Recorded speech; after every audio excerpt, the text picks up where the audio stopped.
Welcome back everyone to this multi-part tutorial where you will learn how to build an amazing website using Replit. Previously we've covered HTML, which involves the structure and content of a website, and CSS, which styles websites. Today we will be covering JavaScript, which helps add functionality to a website. As always, please feel free to send me any questions in the chat or comment section. Now, who's ready for a quick quiz? Let's get started. So on to our first question. What does the CSS property color do?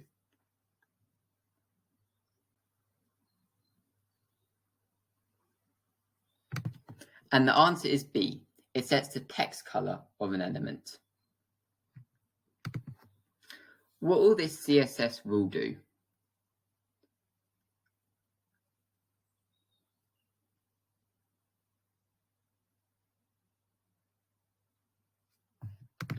The answer is A.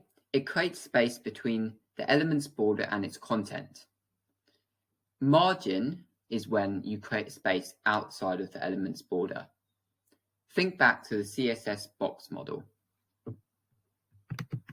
Which is the correct CSS to make all paragraph elements have blue text?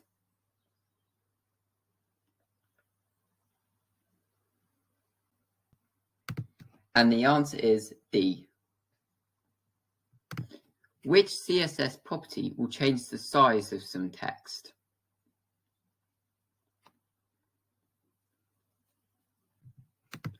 And the answer again is D. CSS rules targeting HTML elements by their ID should start with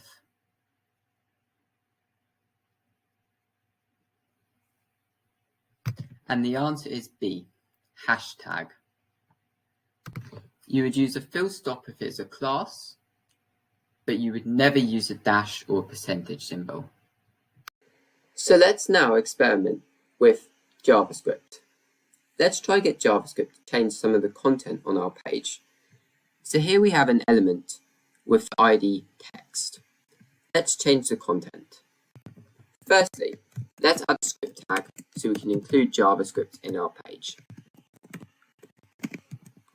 I've just provided a reference to a JavaScript file which we just need to create now.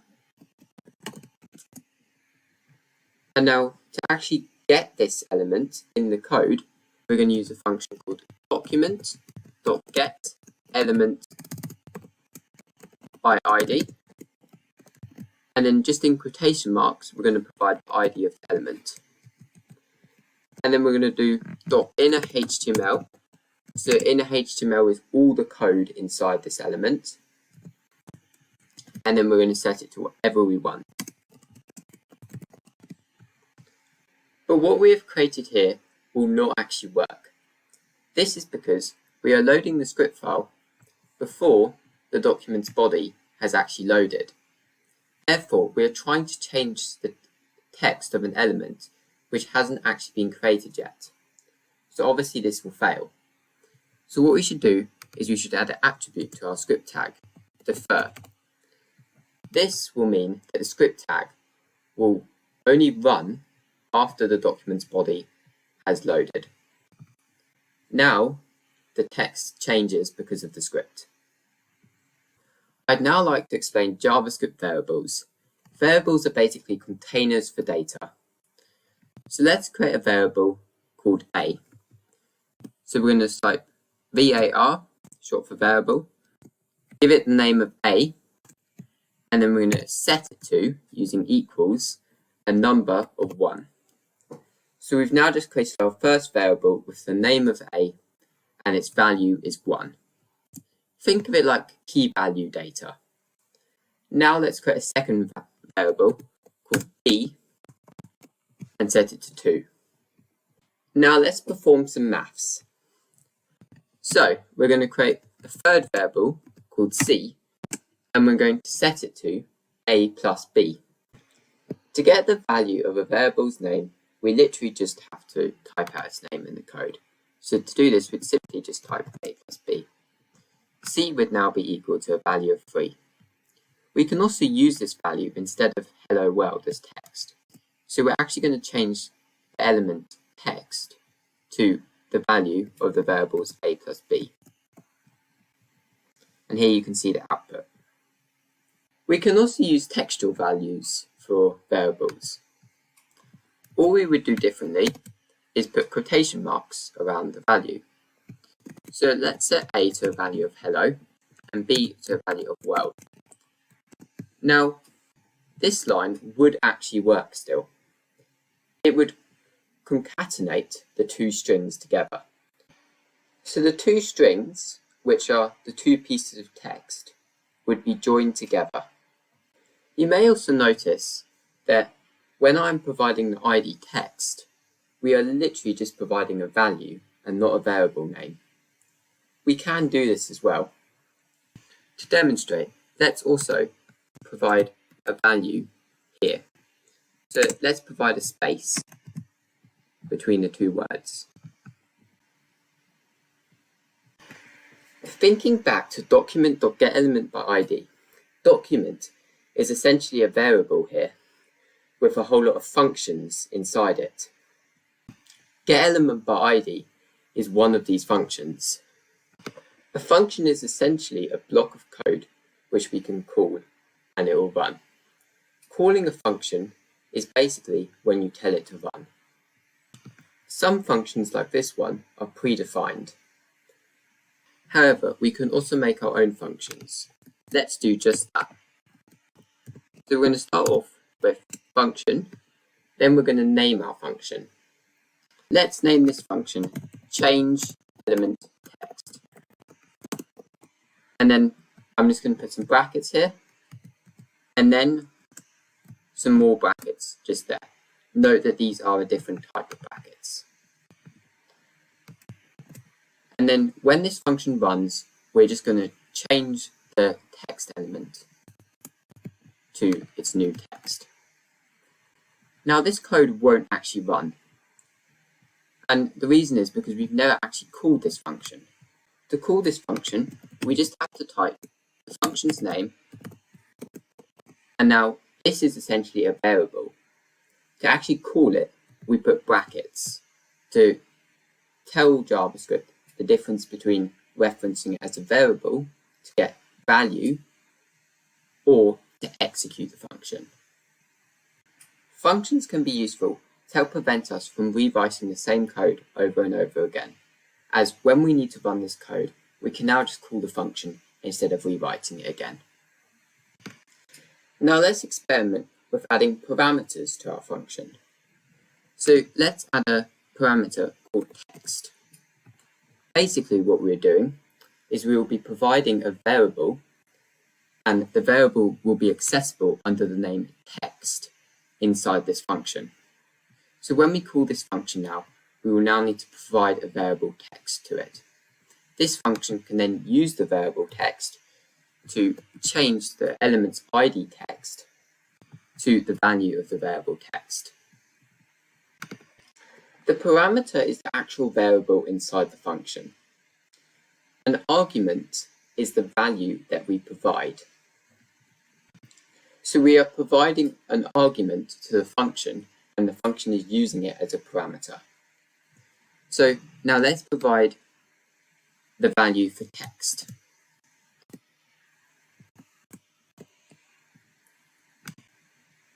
As you can see, when calling this function, it now changes the text here. Let's now create a new function to add two numbers together. So we're going to call this function add, and it's going to take two parameters, which will be two numbers, a and b, and then this function, it should return a value. So when calling this function, it will provide a value back in response. You can now set a variable to the value of the result. So we're going to type return a plus b. So it's going to calculate the result and then return it. Now let's try change the element text to the result of our add function when we provide it with two numbers. Now let's create a new variable called SumResult. And we're going to set the value of this variable to the response from the add function when we give it two values, 3 and 5. Now, instead of providing the text height, we're going to provide the value of the variable sum result. And here we have the output of 8.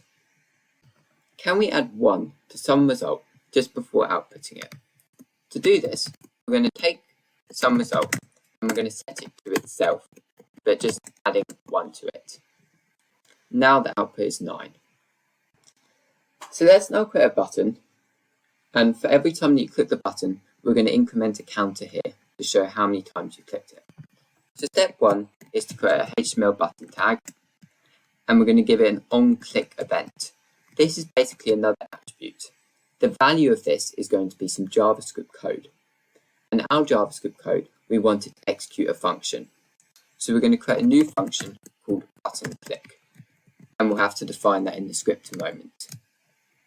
So this button, we're going to give it the text click. Then we're just going to close the tag, and we're going to go back into our code and create this function. Now let's create a variable to keep track of the amount of times this button has been clicked. Start it off with 0, and every time you click on the button, we're going to set clicks to its value plus 1. And now all we need to do is change the element's text to how many times it's been clicked. And we're going to concatenate the text clicks with the variable to show some text and the number. So now let's click on this button and see what happens. We now have a working counter. Now let's add some logic to our program. When you click the button, we're going to add a if condition. So what we're going to do is we're going to check if, then we're going to put a condition here. And the condition is going to be clicks less than 3. So if the clicks is less than 3, then we're going to run this code block. This code block here will only run if this condition is met. If it is not met, then we're going to run a different code block. We're going to specify this using else. So if clicks is 3 or more, we're going to run this code block instead. And if it's 3 or more, we're going to change element text to you can't click here anymore.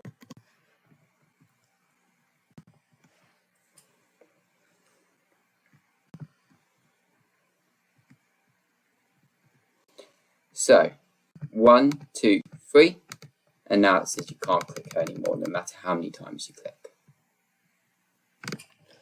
I'd now like to add another condition to our if statement. So I'm going to say else if, and I'm going to put another condition here. What will happen now is if, firstly, it will check if this condition is met, and if so, it will run this block of code. If not, it will check if this condition is met, then run this block of code. And if it can't meet any of those conditions, it will run this bit of code. Putting else or else if is not necessary. You could just have an if statement, but for advanced use, you could use this as well. Now let's provide our condition for this else if part. So if clicks is equal to 3, then we're going to change element text to 1 click left. Now, if we ran this, this would actually get stuck here forever.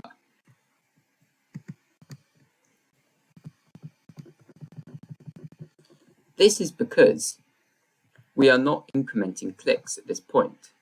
So clicks has reached 3 and is never actually going past 3.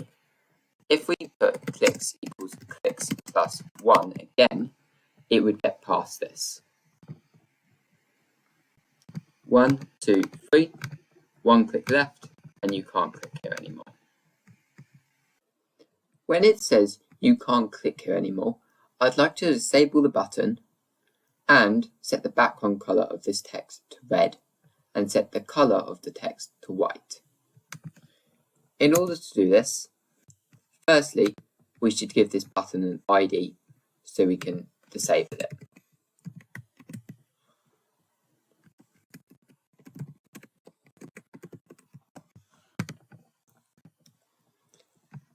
Now we're going to get the button by its ID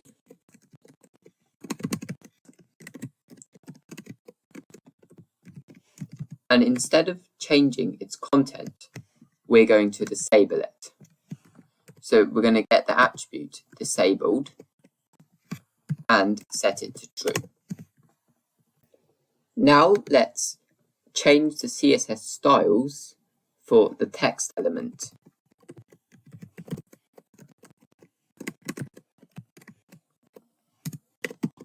So we're going to get the text element, and I'm actually going to save the text element to a variable.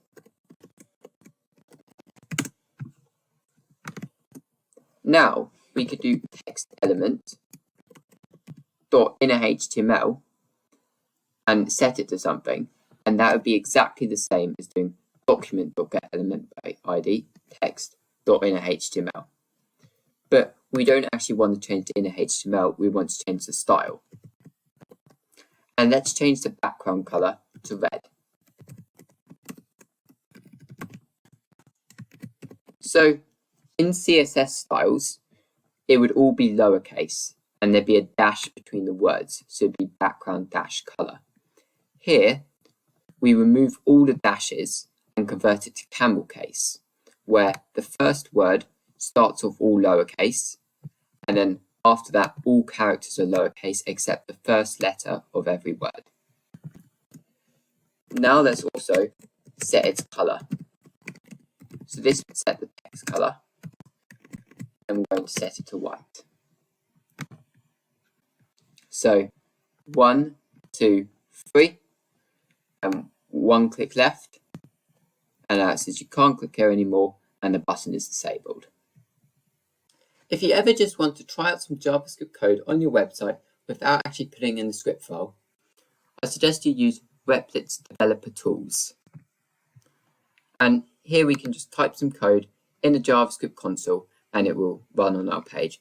For example, we can retrieve the value of the variable clicks, which is currently equal to 4.